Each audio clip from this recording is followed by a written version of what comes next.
Welcome to Forest Community Church. Our assembly this month is going to be about Remembrance Day. I hope that this assembly will be thought-provoking and challenging. It is going to naturally be more of a sombre assembly, one where I hope you will use to reflect upon yourselves. I want to start with a question. Why bother? That might seem a very negative question to start with in looking at Remembrance Day. But hopefully, by the time that we finish, we will understand maybe more of why we do bother. A question then is, why do you bother listening to the same piece of music? Why do you bother to maybe put it on repeat if it's a new one you've just got, to listen to it again and again? Why do you do that? Why is it that we bother to even read the same book, one that we've read before, maybe recently, maybe a few years ago? What is it about that book that makes us read it again? Or even a film. Like myself, I love watching films, and maybe you have a favourite film that you just love to watch over and over again. Now for me, one of my favourite all-time films is one called The Matrix. Now, I first watched this film when it came out, and I was 23 at the time, so it was just a few years ago. And as we do with all films, we put ourselves in that lead role, and I became Neo, thinking that I could do all those things that he did. But each time I watched that film, I saw more. I became more involved in the story.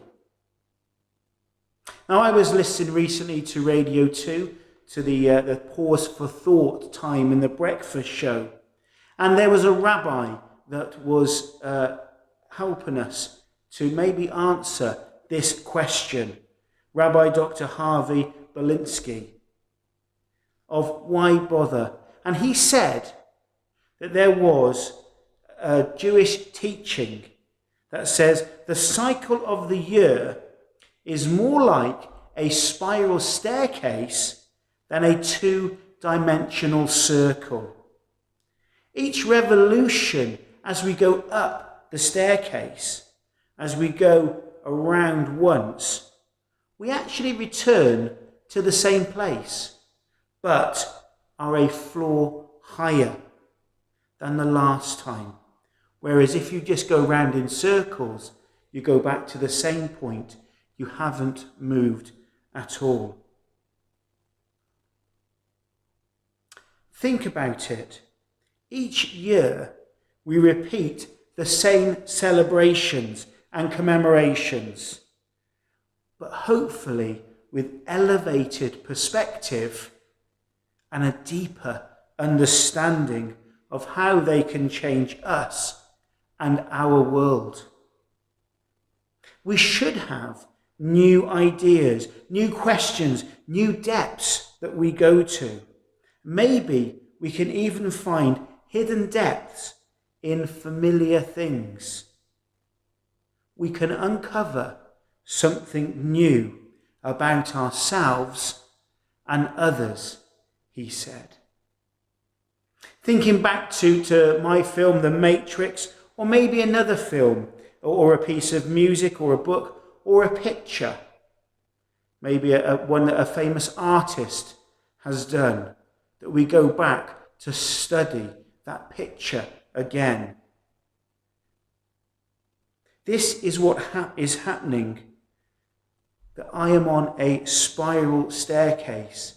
Each time I go back to the Matrix, I go round a revolution, I see exactly the same things, but yet I go up a level. There is more depth to what I see.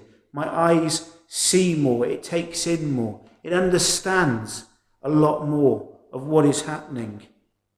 I gain new perspective. and uncover previously hidden gems in them. And I think this is our reasoning for remembering why we wear the poppy every year. We wear a poppy to remember. And this is the reason why it is so important to pause, to look back on history and to reflect, being on that spiral staircase. What can we uncover about the past that can shape our future? I want us just to pause extremely briefly, just to consider this sentence. Our history was their present. And our present right now, today, will become others' history. Now this is what is called a double-edged sword, if you like. That our actions will shape the future of those yet to come. Just like the actions of people that have gone before us has shaped our future. That is, those who have lived in and during the First and Second World War and the other wars that have happened since. Their actions gave us the lives that we live today. I'm just going to read that through just again to maybe fully get to grips with what I said. Our history was their present, and our present will become history to others. Our actions will shape the future of those yet to come, like the actions of those who have gone before us have shaped and are shaping ours. That is, those who have lived in and during the First and Second World War and other wars since. Their actions has given us the lives that we live today. Now at school, there are 3 commemorative plates up. They're just round the corner from reception. And they are for old students who lost their lives fighting on our behalf in both the First and the Second World War, and also the Falklands War as well in 1982. And as I looked at these names, as I went through one by one reading them, I was drawn to a surname that was just too familiar. My own surname, Keir. Now, my father was born in 1934. He was too young, obviously, to fight in the Second World War. And my grandfather was 11 years old when the First World War broke out, and he was 36 for the Second World War. Of all my other close relations, I don't know of any others that have been involved in either of the wars. Now, Keir, it's a Forest surname, and so people say. We can trace our surname back some 800 years in the Forest of Dean. And so seeing this surname, I decided to do just a little bit of research, both online and asking around, to find out more about this soldier who lost his life. And I found out actually that he is buried in St. John's Churchyard here in Cinderford. And with help from the vicar there at St. John's, Mike Barnsley, and the Royal British Legion, I was able to find his grave and find more information out about him. His name is Francis William Keir, and he was part of the Royal Aircraft crew, and He died in battle aged 32 years old. There aren't any records of how he died.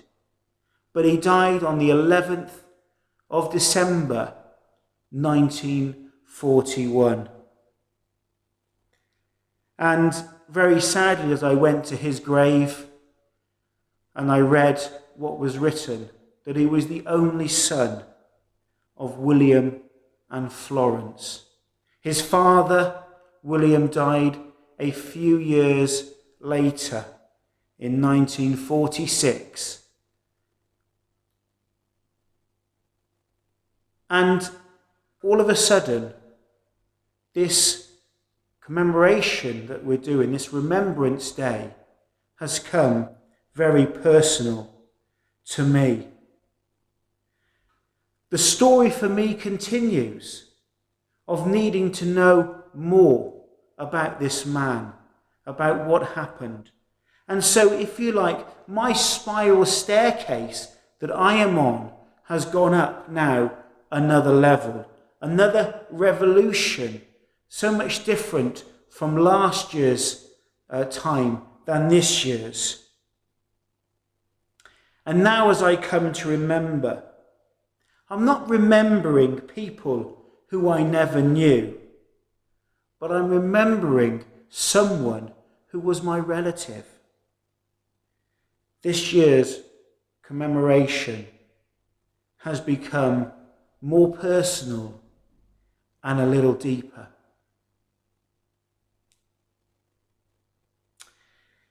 As we come now to a time of remembrance and reflection, after I've finished speaking, I've got a little video that I've done of the statue of the soldier in the centre of town.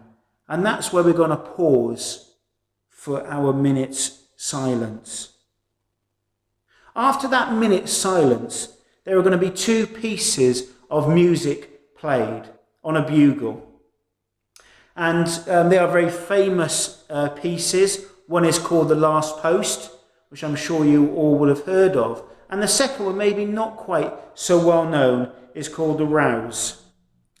And these two pieces of music have significance in military terms. The Last Post was traditionally played at the end of the day. It was used to call the soldiers back from the battlefield, to say, the day's fighting has been done. Come back and get your rest. The second piece, The Rouse, that's played at the beginning of the day when the soldiers are still in bed. It is to wake them up, to say, the day is ready, let's get going. And the significance of those two pieces that are now played around on so many remembrance days, the significance now has changed. For The Last Post, when that now is played, the significance and the thoughts of The Last Post is to call dead soldiers to rest in peace. And The Rouse, it is said, to remember that as the Bible tells us that death is not the end, that the dead can rise to life with Jesus.